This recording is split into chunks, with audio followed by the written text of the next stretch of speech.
I mean, don't be mean, be nice is probably the best takeaway anybody can have from these goofy topics. Alright, that one's going and this one's going. Cozy blanket has been obtained. I should get a cozy blanket. Do you need to get a cozy blanket? Nah. Yes, I'm gonna get a cozy blanket. You need to get cozy blankets, otherwise it is not good. Right. Buzz, you stole my blanket. Buzz is the cat. Alright, I'll use my other blanket. We don't have a shortage of cozy blankets. Yes, Seahawks.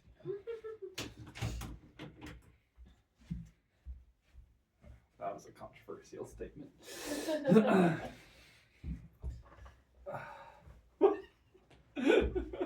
Are you cozy now? Yes. Okay, now welcome back to Shunned for Good Reason. I'm still Anna. And I'm still Tess. You were going to say I'm still wet after that last episode, weren't you? I thought about it. Oh my god, you're such a problem. And we are continuing our series on Where Are We Now and How Did We Get Here. Last time we did a How Did We Get Here based on purity culture. And this time it is Where Are We Now, LGBT, QIA+, etc. Equality versus evangelical teachings.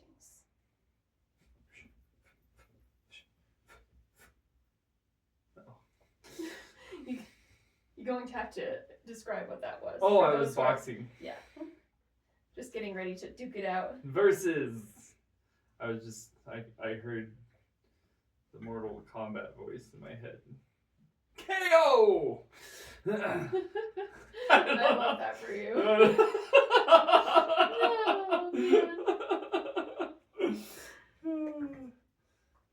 I don't even know if that's Mortal Kombat. That might be Street Fighter. Yeah, I think it's Street Fighter. I've not played either, so I don't know. But I will take your word for it. Mortal Kombat. I don't think I did. I watched people play it. Well, that's fair enough. Yeah. You had a passport photo this week. Yeah, I did. It keeps staring at me from your desk. Yeah, it's a terrible picture. Well, it's a passport photo. It's supposed to be a terrible I know picture. it's supposed to be. It's I not did it a on real purpose. passport photo if it's not a terrible picture. Yeah. I don't know. I don't even know if I'm going to be able to get my passport. I'm just going to try. Well, it's worth a shot. That's what I figured. Yeah, if we ever want to do anything. I was looking it up like a month or two ago, and they're like, because I was looking up, can I get a passport with my correct gender marker on it? And they're like, well, we don't really know, but if you want to, you should probably try sooner than later. That sounds about right. I was like, okay, well, all I can do is try. So I got to print out a bunch of paperwork probably tomorrow or Monday or something. Good times. Because, one of the things I have to print out is, a reminder of Colorado's law on gender markers or something like that. Because everybody, it's just so up in the air with what Trump has said about it and stuff like that. Which representative you get at the passport office and the DMV. And I guess. Passport photo Which is place insane. Why should that matter? It should be a legal thing. It should be, but it's not. Yeah. So, and then I'll have to send the document I have with the court declared my name change and gender status and all that good stuff. So. Anyway, people we'll just used to come to Ellis Island and they would get asked, "What's your name?" And they would say something, and whoever the person was at the desk would be like, "I'm going to call you Bob Jones." And then they would just write Bob Jones, and that was your name now. And now we have to have court orders and all sorts of crazy shit. And I understand why a lot of that exists, but also, that's a little bit unfair. Yeah! I want to be called... No, I don't. I don't want to be called Bob Jones. I don't think any of us wants to be called Bob Jones. Yeah. If for no other reason than that was terrible college. Yeah. No, I know. I always struggle with that, like government oversight and paperwork and whether it's good or bad or it's a struggle. Well, and a big part of that and how it plays into what we're talking about today is that the policies that are now being put in place by the Trump administration and Project 2025 and then Project 2026 are things. Yeah, well, there were two documents.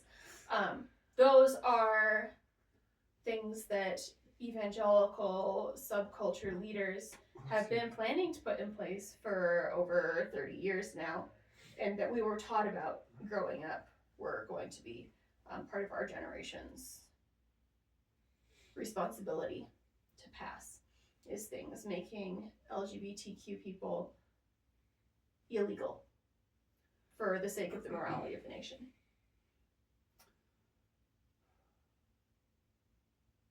Yeah.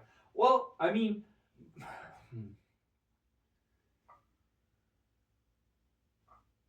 was it just me? Like, I feel like they would refuse to talk about it to me. Like,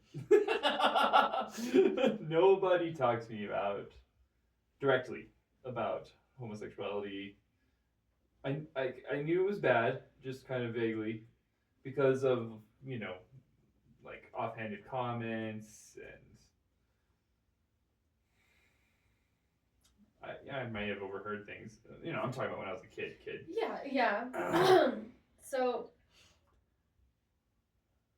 But they wouldn't explain it or talk about. Like, I didn't know anything about it. There's a reason. Yeah. For that, because your parents were involved in door-to-door campaigning for passing Amendment 2 in Colorado.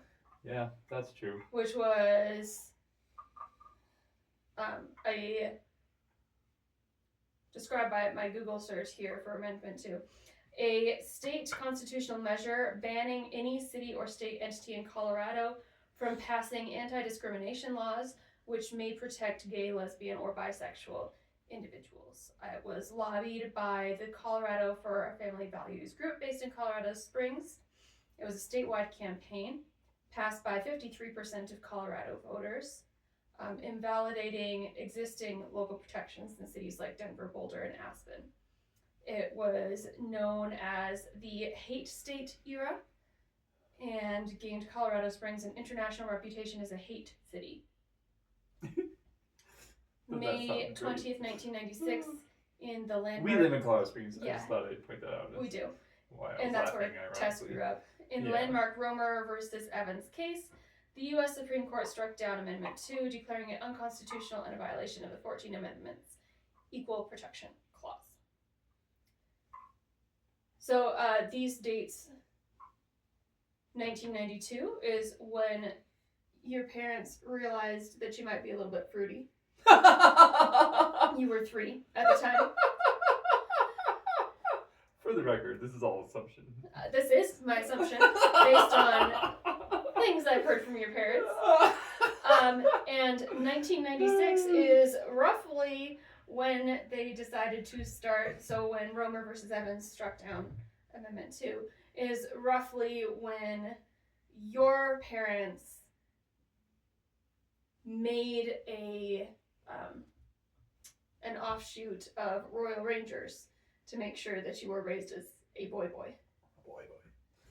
To be a boy, man. Gotta be a boy. Man. That worked out so well for them. Mm-hmm.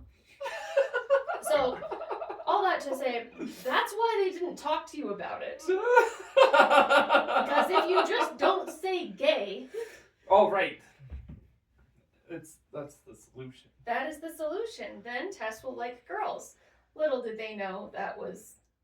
So I take it... You being gay. Yeah. Ironic. So ironic. So what I'm hearing is that evangelicals don't like LGBTQ plus people. I know, it's shocking, isn't it? Shocking. Oh. That's me clutching my pearls. I'm not very good at it. I know. So, historically, the church has been against same-sex couplings. Ironic considering a lot of the things in the Bible do seem to point to same-sex couples existing at that point and being part of God's plan for the history. But the early 1990s, when hate cities were a thing, was a big cultural touchstone for them. And then the overturning of hate cities in 96 was a big touchstone for them. And they were trying to fight back against it for the longest time to make all LGBT expression illegal. And eventually in 2015, Obergefell v. Hodges was a turning point because it technically legalized gay marriage in the United States. And when we say gay, we're talking about everybody who does not conform to heteronormative evangelical standards, essentially, here. But according to evangelicals, anyone who does not conform to the purity culture version of one man, one woman, sex only in that marriage, never divorcing, having 2.5 to 17 children, more or less, that is God's will.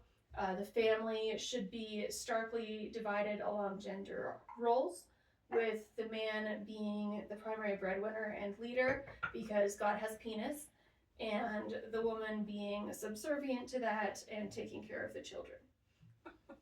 It's so much more complicated than that, but It yes. is, but that is the gist of it. So after 2015, we saw churches trying to go one of several ways. A lot of them, of course, doubled down on this is contrary to God's will and should never be accepted. Some of them were like, no, we're just trying to be open and accepting to all so that we can spread the gospel the farthest. And a lot of them would not even bring up that aspect at all. So especially in the bigger cities and in some of the larger, technically more progressive churches, you wouldn't see any statements for or against, and they would say they're welcoming to everyone. But then if you did end up being outed as gay or LGBT, any of the above, any of the alphabet mafia essentially, then you were no longer welcome to be practicing that in church leadership. So you could do it, you just had to promise that you would never have sex or be in a gay relationship, and you could not be openly that and actually involved in church leadership for a lot of them.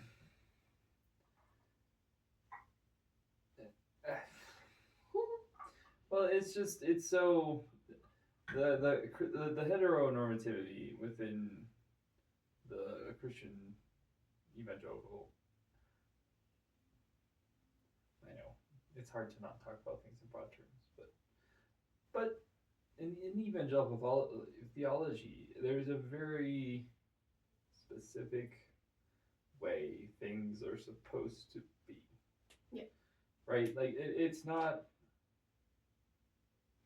Well, and so anytime I hear people trying to like be evangelical or try to make evangelicalism accepting of LGBTQ plus individuals, it always feels like creating a subcategory. Yeah. because there isn't a place for that in that. What does that? I don't know if I'm explaining this very well, but. Well, because it's ultimately othering. Right. Yeah, and it's the not normal. It's the mistake. The no matter what, the outcast, like even the one that God did not even intend. the rare ones where it's not a sin, it's not they're trying to be accepting. It's still like we're like bending the rules to make you fit. Yeah. Is and that's the rare accepting church. I'm gonna say accepting because I don't know. I mean the ones who might even be trying to be accepting, which I never experienced in real life in terms of evangelical churches. Yeah. But I don't know, maybe they don't exist. But but even like with my family doing whatever their weird thing is in pretending like they love us or still care for us and stuff, like it's they can't. Yeah, well, It's and basically what it comes down to. Their that all theology comes won't down let to them the be accepting. the idea that they have that you can hate the sin and love the sinner. But obviously they view homosexuality in any iteration as sin and as less than and as outside of God's plan. But they technically love the sinner. You're just choosing to do really bad things that they can never get behind because that would be essentially loving the sin. Right. So they can't accept you for that. Right. Right. That just doesn't work. It does not work. It works if you view any version of homosexuality as a choice, and as a choice that was taken specifically to go against God. Right. You would have to. You would have to. Yeah. Well, and like, and transgender is just a whole other thing. Yes. Right. Like, because like they already have a hard time with homosexuality because it breaks their gender norms and roles, and I mean. Right, because who's the girl? Right. Yeah. You can't have two girls. Who's going to be the girl? Who's the man in this Who's the relationship? man? Yeah. So it makes them very nervous because it's going outside of the accepted order. But then they are coming across this culture clash because a lot of up-and-coming evangelicals, if they've actually been allowed to be out in the world, are more supportive of equality for LGBTQ plus people. And a lot of them are no longer viewing sexuality as such a moral choice. Right. And those who are staying in the religion seem to be trying to view inclusion as a consistent thing with Christian ethics. So the older generations were asking, why are people choosing to do something so sinful? And then younger generations are trying to ask, what can the church do for people? How can we bring them in? How can we include people? How can we allow for greater flourishing and community? Is what they're trying to do, essentially. Well, that sounds lovely. It does sound lovely. Unfortunately, that has not been our experience in younger generations of evangelicalism whatsoever, but we have heard about it. I've heard of it. We have heard of it. Captain Jack Sparrow. Worst pirate I've ever heard of. So I'm going to bring up a couple authors now.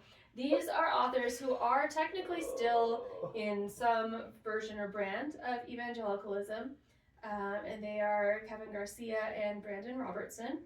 So Kevin Garcia is a theologian, culture writer, essentially. He I haven't thought about him in a long time. I know. He was involved in the liturgist movement back in 2017 to 2020-ish, back when they were a lot bigger as a community. And then Brandon Robertson is an evangelical leader out as gay who was actually on my brother floor at Moody Bible Institute. Poor fellow. I know. That poor man.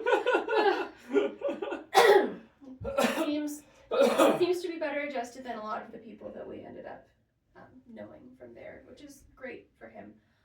So they take two different perspectives on it. So Kevin Garcia is more of an experiential type of person.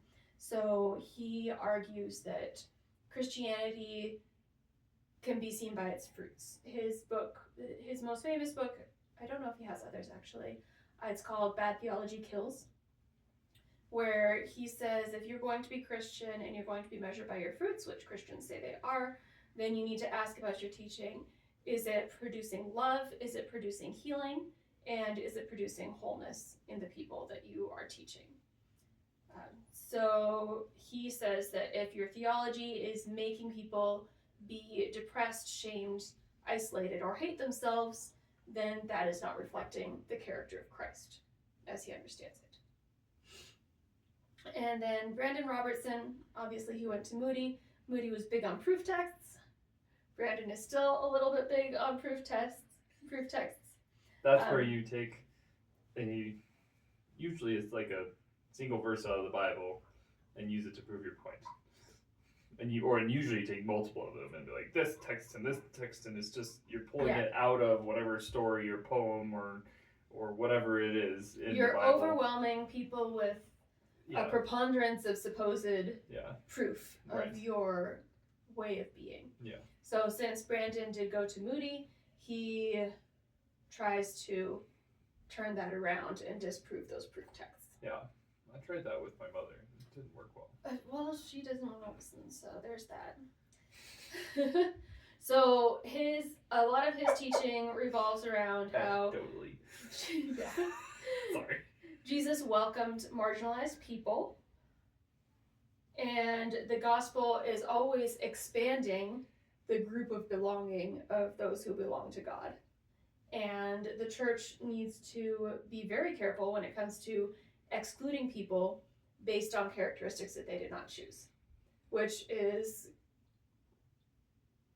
means that his teachings are entirely outside of the sphere of a lot of evangelicals, because they're still going to believe that homosexuality is a choice. So Brandon's going based on, you are born gay, and that is a thing, and you're going to have to deal with that. And a lot of people will never be willing to listen to that perspective because they still think that this is a choice that has been made. This is something we make up. Exactly.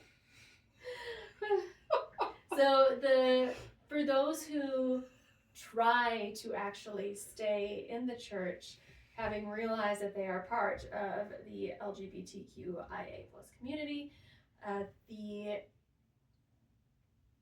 struggle becomes, I love God and I know all these things and I've been taught this and I believe this, and the other side of that is, I can't change who I am. This is my identity and there's nothing about it that's going to change. So how can I merge these two things to where I can actually step out of cognitive dissonance and into wholeness as a human being? Which in a lot of churches just isn't possible, because a lot of them still teach that same-sex attraction is disordered, and if that is something that you experience, you need to pray your way out of that, pray away the gay,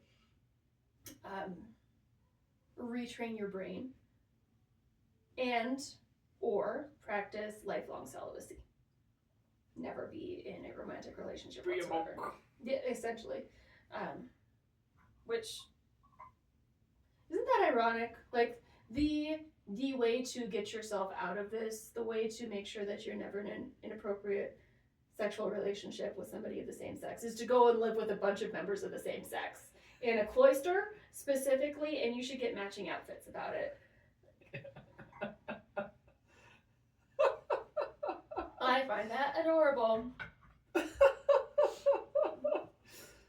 I don't know. I don't know if I'm the right person to talk to about this. Because, I don't know.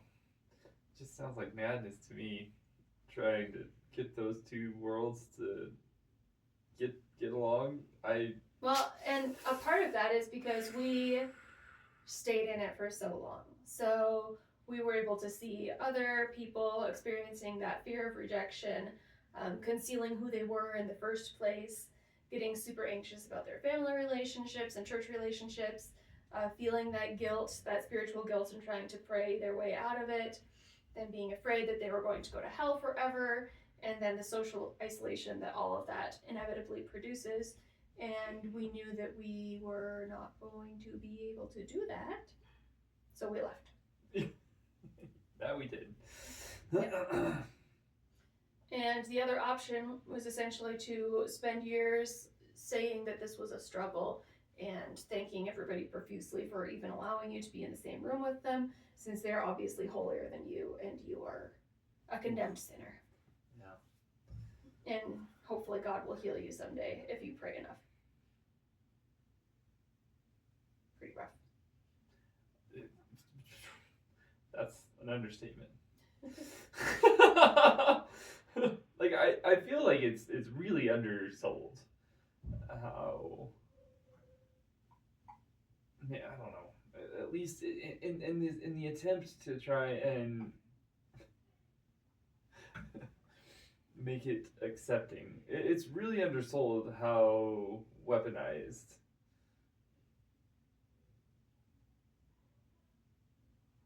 the church was against LGBTQ plus people. Yes. Like, it just full barrel, no holds barred. Like going back to the beginning with the Amendment 2, is that what it was? Mm-hmm. Like that is a full out political attack, which was fully supported by the church and church members. Spearheaded by the church, thought of by the church, led by the church, and popularized by the church, and eventually passed by the church. Yeah, to make being gay illegal. Yeah. It was the whole goal, and that is still like that's still the goal, right? Yes. Like that it hasn't. They've shifted a little bit away from pounding on homosexuality and towards and now it's more on the transgender side that they lean more heavily on. But it's another letter in the LGBT. Yeah. Yes. Doesn't mean they wouldn't pound on the homosexual side if they had the opportunity. The fear has to be there, and since so many people are no longer just generally afraid of gay people like they tried to make them in the early 90s, right, now it switches to transgenders are going to rape you and you have to watch out for them because they're trying to steal your children and rape you. And that's like their whole thing, because it gives them something that is just misunderstood enough by them to weaponize into a fear and a hatred. And then you just have to say one word to figure out who your tribe is and get that tribalism, so you get your votes and you get your church people on your side. All you have to say is those transgenders, or those pronouns, or any of the above. And then you know who agrees with you immediately by the looks on people's faces. And then you can take your little tribe over here and do your little tribe things and feel like you are an actual group in this society that seems to be falling apart and morally degrading before your very eyes. Yeah. Yeah. But, and I think, I feel like I needed to highlight that, because in order for me to ever remotely consider thinking about possibly maybe not considering that the church world would ever be accepting of me,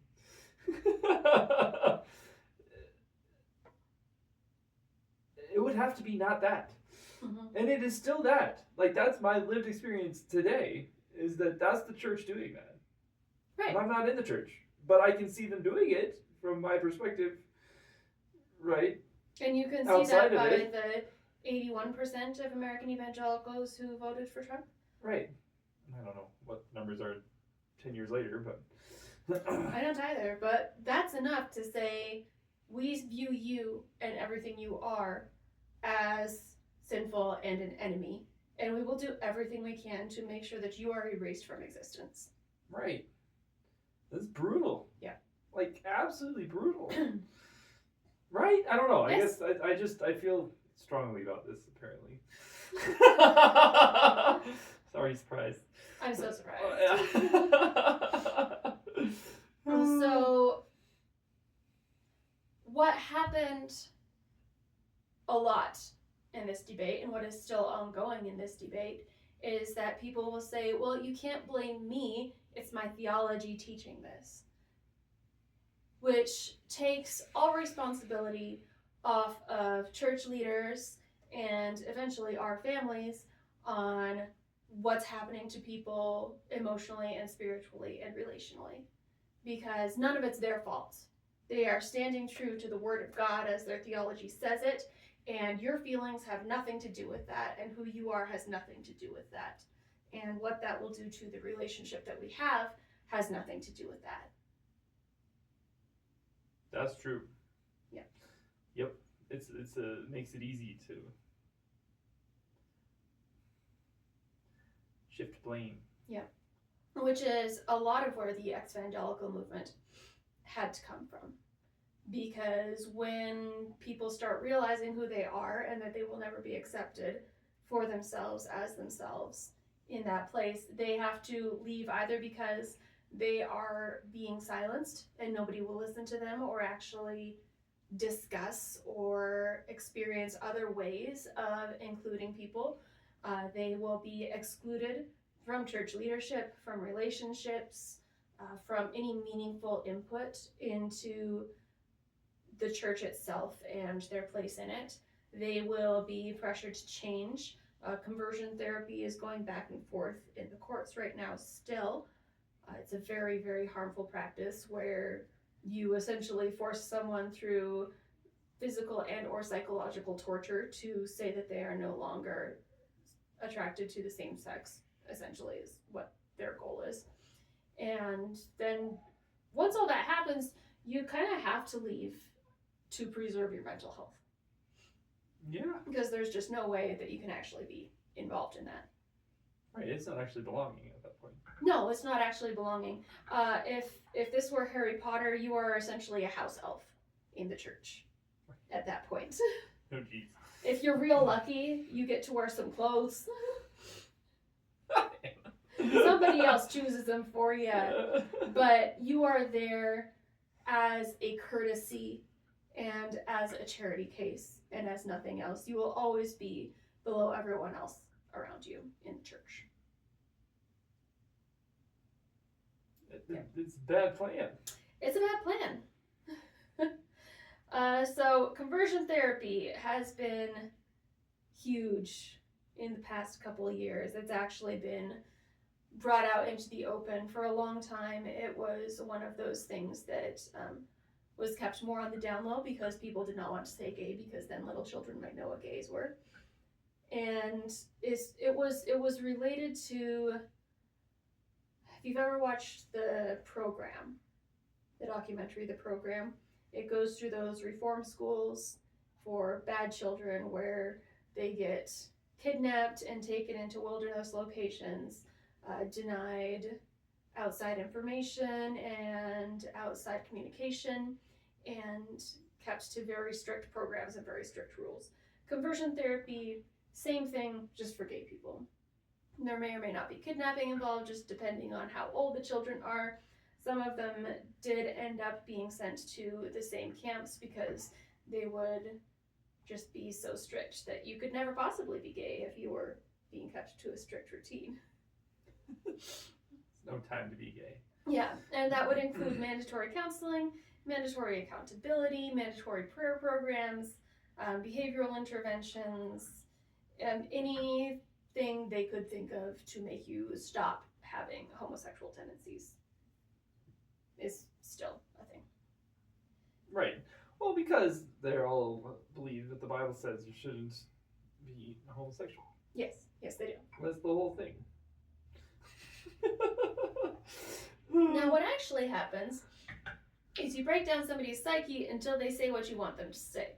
This causes depression, anxiety, and a lot of guilt and shame. It is not scientifically backed. In fact, it has been proven to be very, very detrimental to people's mental health. And then if you do come out of the program, you have failed God if you ever go back to being homosexual, but you also failed God in the first place for being homosexual. So, fuck you, screw you, everything about you is bad, forever.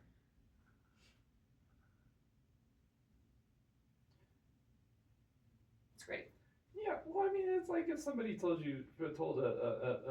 heterosexual person that they couldn't be heterosexual. Yeah, like in period culture. Yeah. Yeah.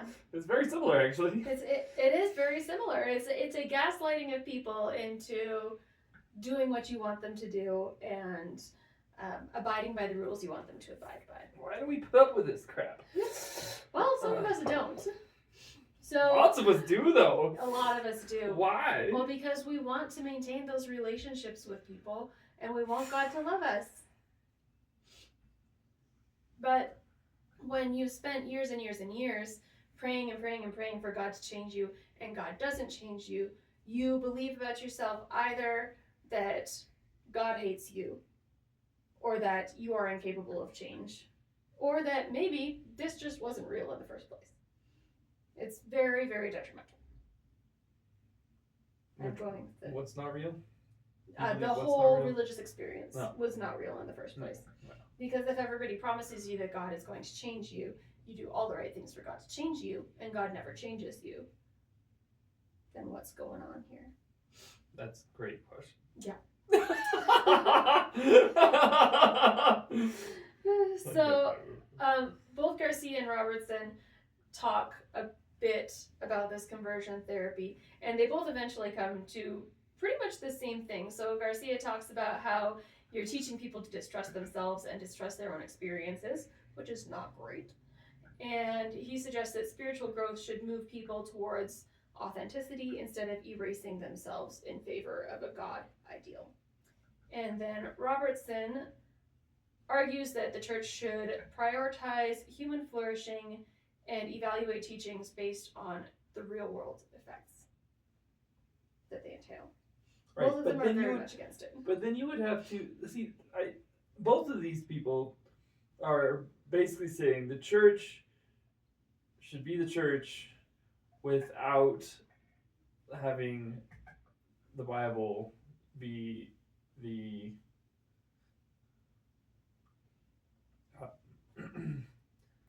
source of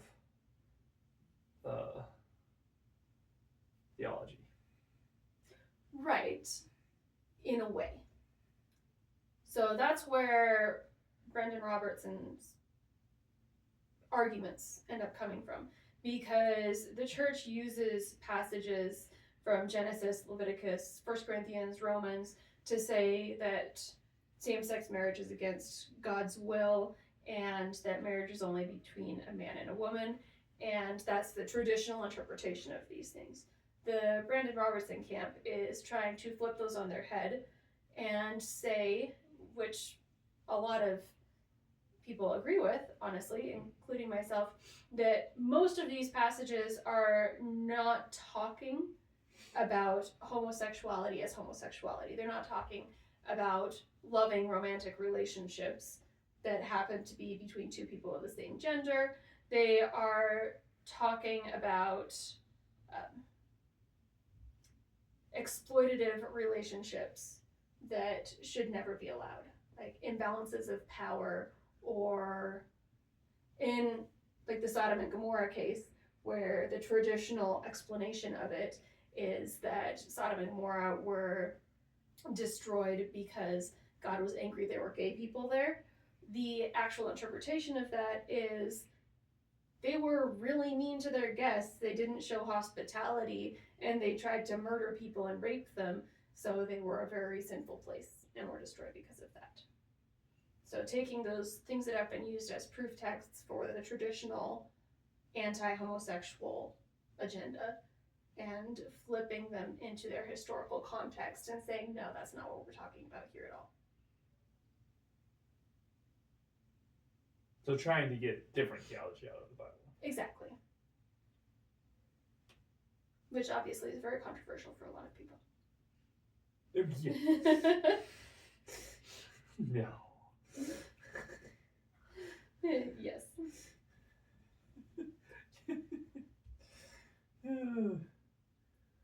Yeah. Well, and because most people, growing up, it is not a well understood thing within the church that what you believe about the Bible is not necessarily so much what the Bible says as how it has been interpreted. But that's not what you're taught. No. You are taught that you believe what it says. But Yes. it's super easy to think that because the Bible's so old, and you just kind of it can be kind of easy to gloss over the thousands of years of interpretation that have happened between now and when it was originally. But you are taught written. to believe that your church and your tradition has the only appropriate and accurate interpretation right of the verbal plenary inspired text that you believe in. Right. Yeah. Well, and it's a hard starting point from God said this, right? Like from a hermeneutics point of view of trying to understand what was trying to be communicated, right? Because your average book that you read, you're recognizing the human author and recognizing that they have their own point of view and their own biases and their own place in history that they're writing from, right? And so you should factor all of those things into trying to understand what you are reading, right? And so in order to interpret it, because anytime you're reading something, you have to interpret it to a certain degree. And then, but coming from the evangelical thought process of this is God's word being it gives a whole weird layer because to trying to understand and interpret it. The evangelical view is not these were people writing from a specific point of view at a specific point in time, and they had a cultural and historical and spiritual context to them.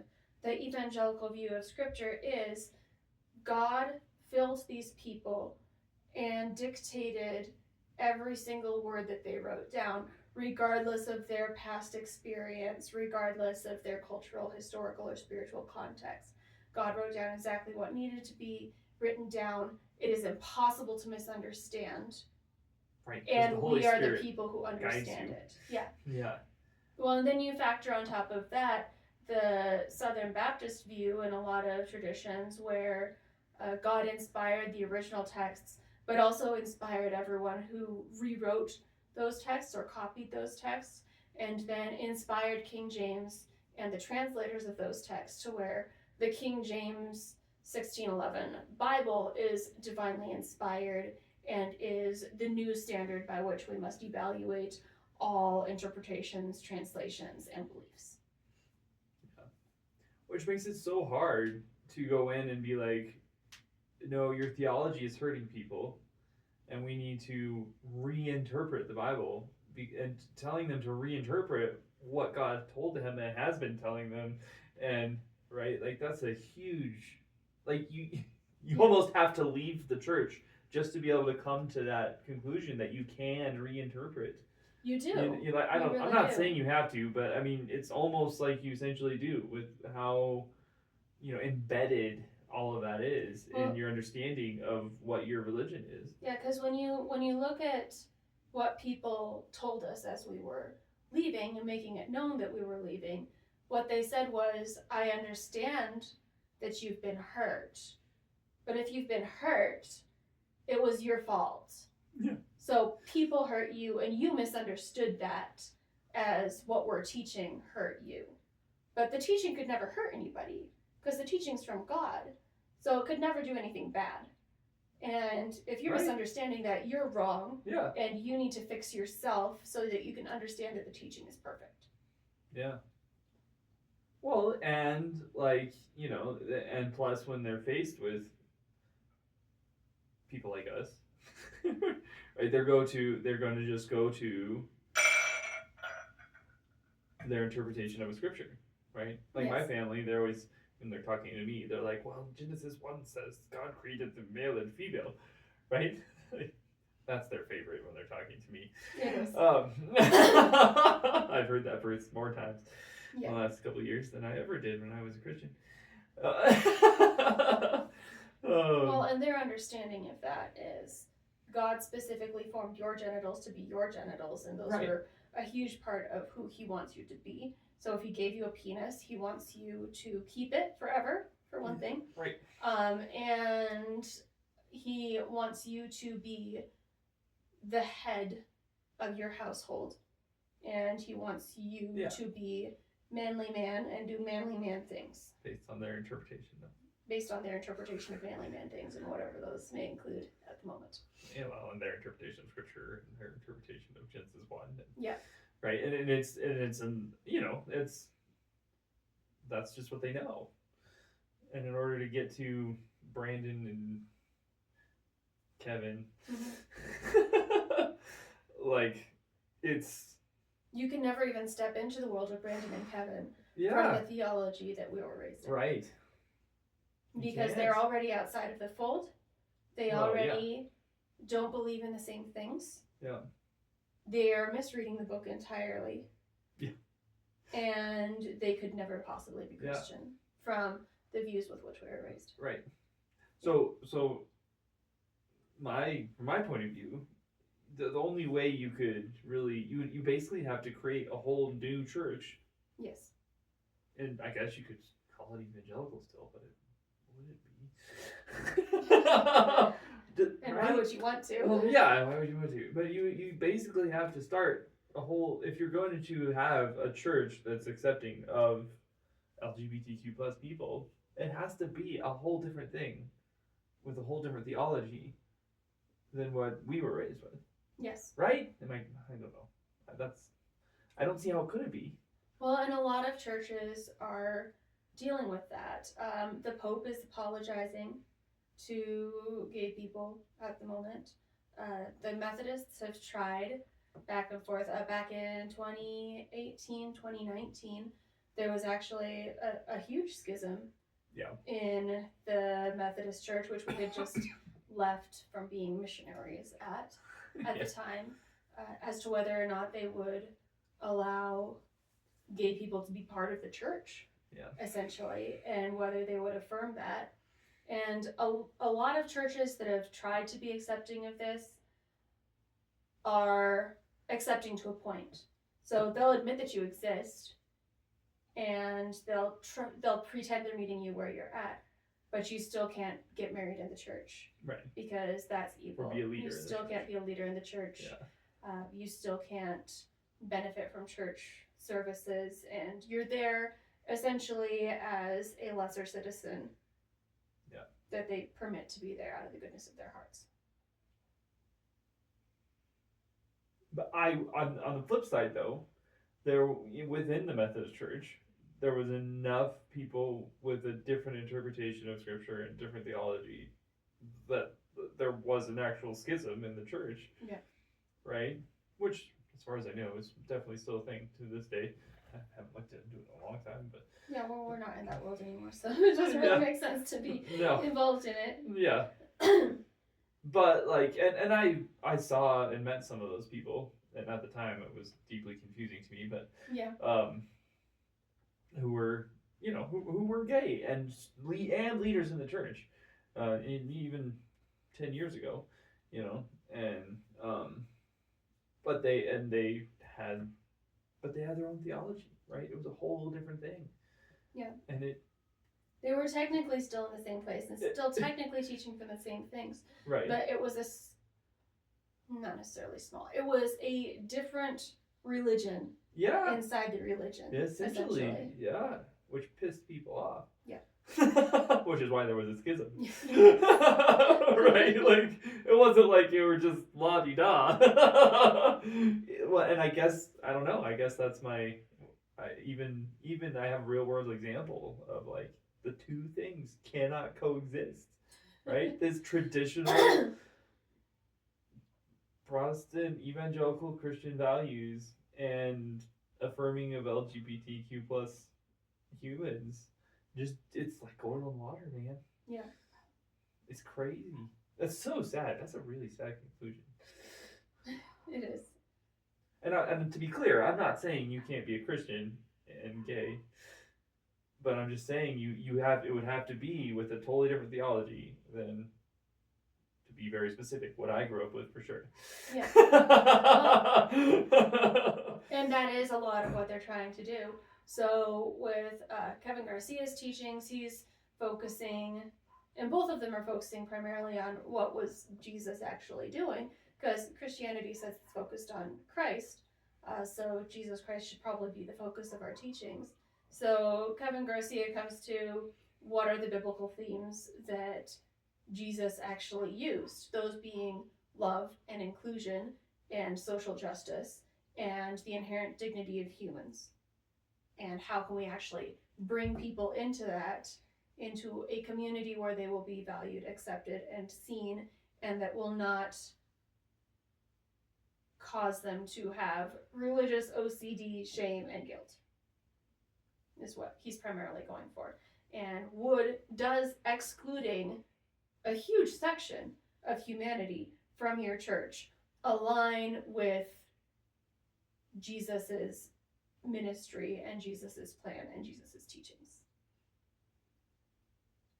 Which it doesn't, technically. For sure. Unless you're a fig tree. Unless you're a fig tree. You're just really screwed if you're a fig tree trying to follow Jesus. Yeah. But this isn't the first Sorry, that's time. A niche joke. It is. This isn't the first time that traditionalists have clashed with everyone else. They've used these same arguments to justify slavery, to justify the degradation of women, to justify divorce being illegal, and countless other things that they have decided that God taught them for the past 2,000 years and can never be changed, but are actually constantly changing based on humanity, because we are not a stagnant species, whether they like it or not. Mm-hmm. Yeah, well, and I think, I mean, and this gets to part of my frustration with the whole concept of God, but but I feel like often in trying to understand God and recognize God and have a theology and all this stuff, I think oftentimes in the past, an understanding of humanity has gotten lost in that attempt to find God. There's often been a demeaning of humanity, and again, I don't think that has to be the case.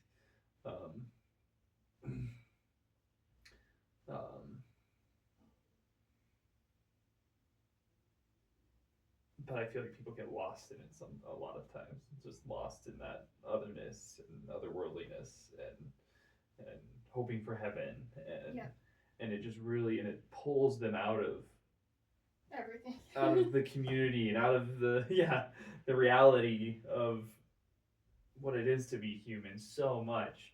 Yeah, that it's part of that being in the world but not of the world. Yeah, that they claim. Right.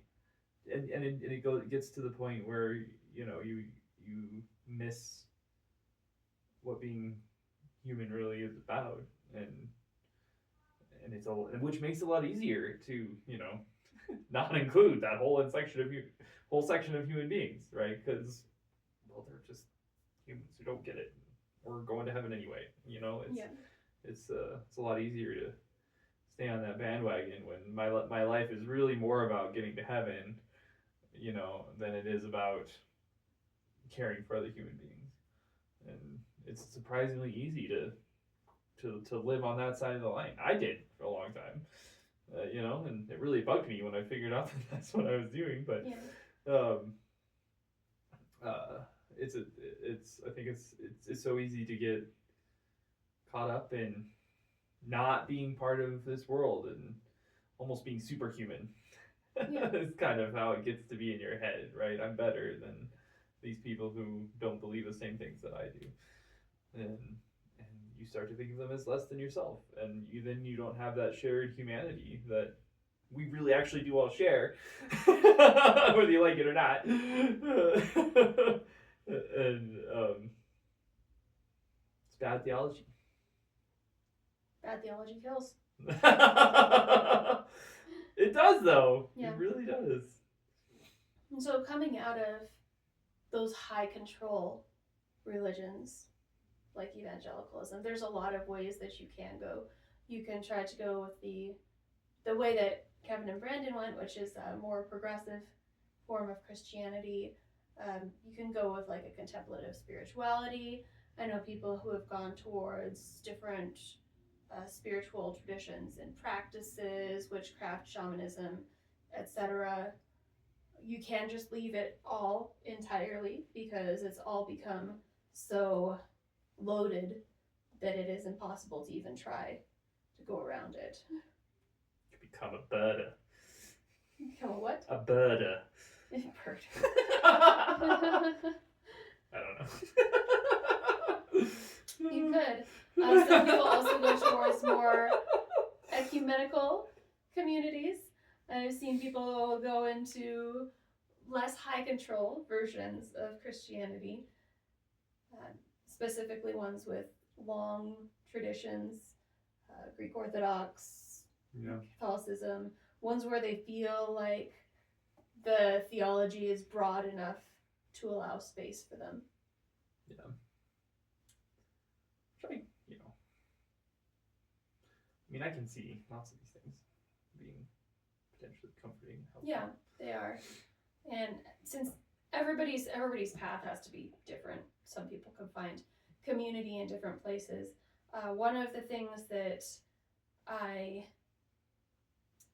admire but don't know if I could ever do is the organizations like Reconciling Ministries, who are trying to push for inclusion of LGBTQ individuals within existing denominational structures. So making a reconciliation happen between traditionalism and progressive ideals. Well, I don't know. Like I said, I don't even know if it's possible. I admire that's just the aspiration to redeem things. Yeah. I feel like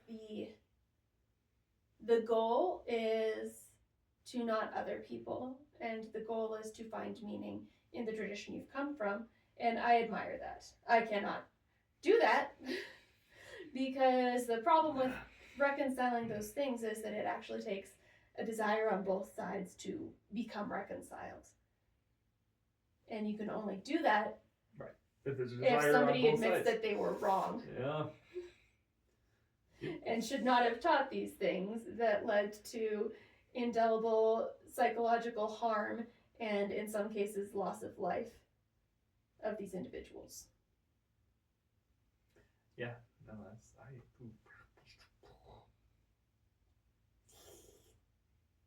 I don't have noises to say about it. So the goal in that one is, can we, as a species, just come together and try to get along? And I love that idea. I really do. Yeah.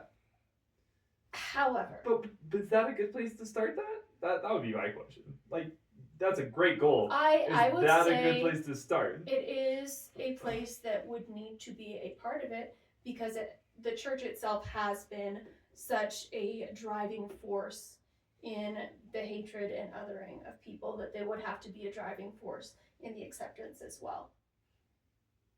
Obviously, they're not doing that right now.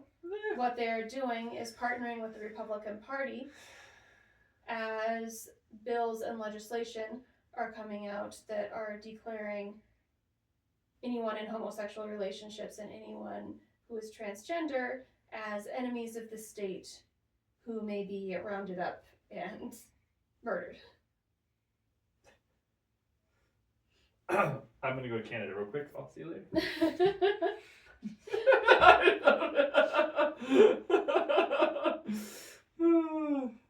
I hear it's cold up there. I'll pack a jacket. So maybe 2 jackets. You're going to need more than 2 jackets, my love. Damn. I know. Maybe I'll go to Mexico. And more LGBTQ people that we know are moving to Canada, are moving to Mexico.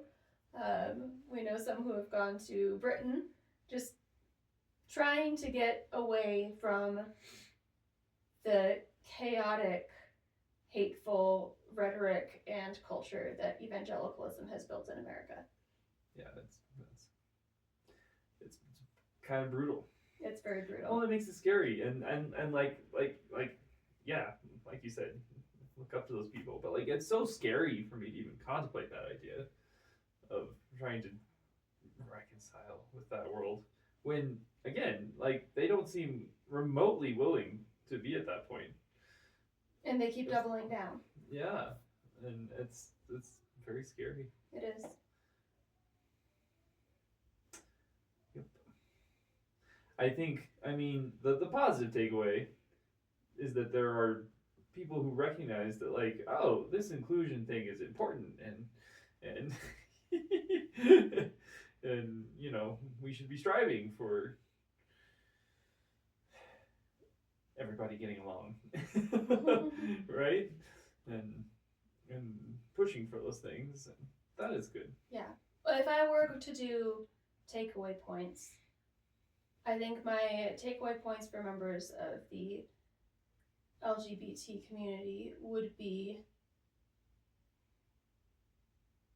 you are at risk if you choose the wrong communities. That doesn't mean you should be afraid.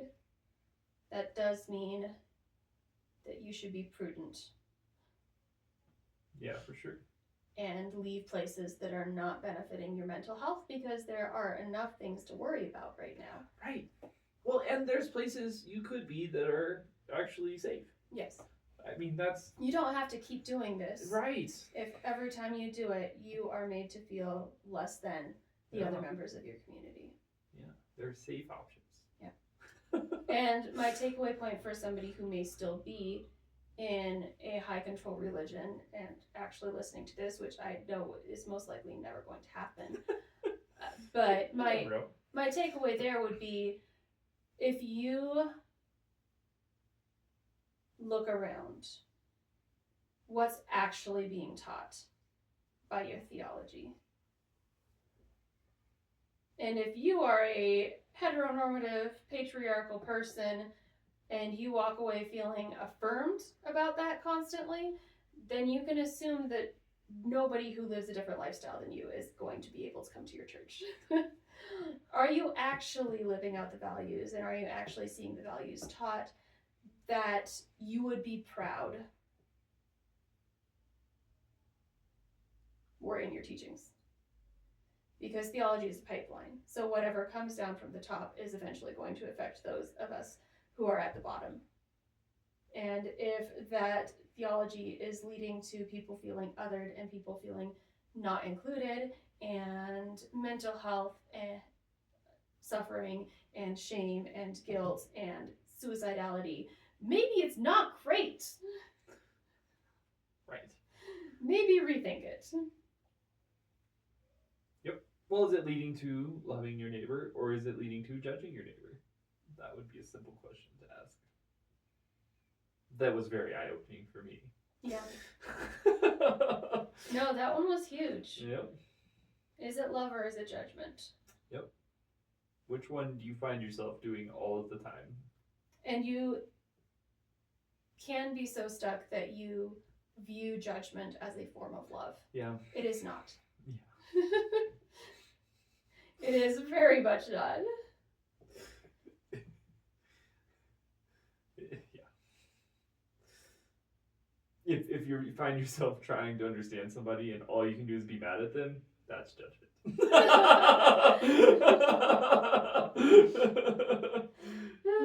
Yes.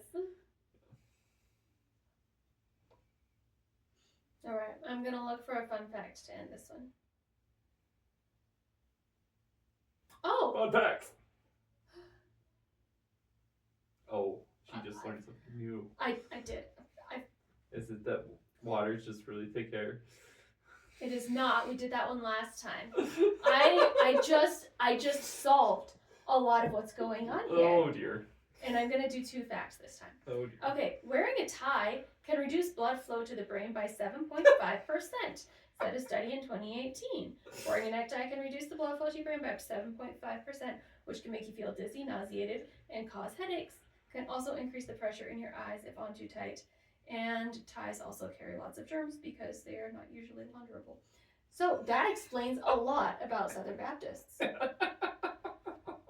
I think we solved it. Oh, no. Just stop wearing those stupid ties. Stop. I hate ties. So that's an easy one for me. Okay, and then I just have to do this next one because it is a challenge. The fear of long words is called hippopotomonstrosis cryptodaliophobia. 36-letter word. It's just mean. First used by the Roman poet Horace in the 1st century BCE to criticize those writers with an unreasonable penchant for long words. The man didn't understand his own task. American poet. It was American poet Amy Nezukumatathil. Oh my word. Possibly afraid of their own surname. Who coined the term how we now know it in 2026. Oh, she coined it in 2000, as we now know it in 2026. Which is what you just read? Yep. Oh. That's what I just read. What do they call it in Latin? It's like herbivorous tecatalis jiminy. Hippopotomonstrosis cryptodaliophobia. I'm so confused. So what did Horace call it? That's what he called it. So what did she call it? I don't know. I'm just reading it. You're gonna have to take that up with the BBC. Oh man. Okay.